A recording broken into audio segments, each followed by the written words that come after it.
పళ్ళు ఊడిపోయినా లేక ఏదైనా కారణం వల్ల తీపించుకున్నా రిప్లేస్ చేసుకోకపోతే ఏమవుతుంది? పళ్ళు అనేది it's a perfect example for team work అండి. అంటే పళ్ళు అనేది ఒకదానికి ఒకటే పట్టు. అంటే అవి పళ్ళు ఊడిపోకుండా అన్ని పళ్ళు ఉన్నప్పుడు దాని లాంగివిటీ అనేది ఎక్కువ ఉంటుంది. ఇఫ్ సపోజ్ ఒక పన్ను లేకున్నా కానీ దాని అడ్జసెంట్ టీత్ అంటే దాని పక్క పన్ను కానీ లేకపోతే దాని పై పన్ను అంటే కింది పన్ను తీపించుకుంటే పై పన్ను, లేకపోతే పై పన్ను తీపించుకున్నప్పుడు కింది పన్ను, ఇవేంటంటే ఆ ఎంటీ స్పేస్లోకి మూవ్ అవుతుంటాయి అన్నట్టు. సో ఆ మూవ్ అయ్యే క్రమంలో దాని చుట్టూ ఉన్న బోన్ కూడా వీక్ అవుతూ ఉంటుంది.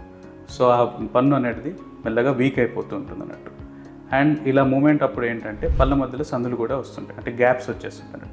అంటే దీనివల్ల ఫుడ్ ఇరికిపోతూ ఉంటుంది. సో ఒక పన్ను లేకున్నా ఈ చేంజెస్ వల్ల ఏంటంటే మీ నమిలే పద్ధతే మారిపోతుంటుంది.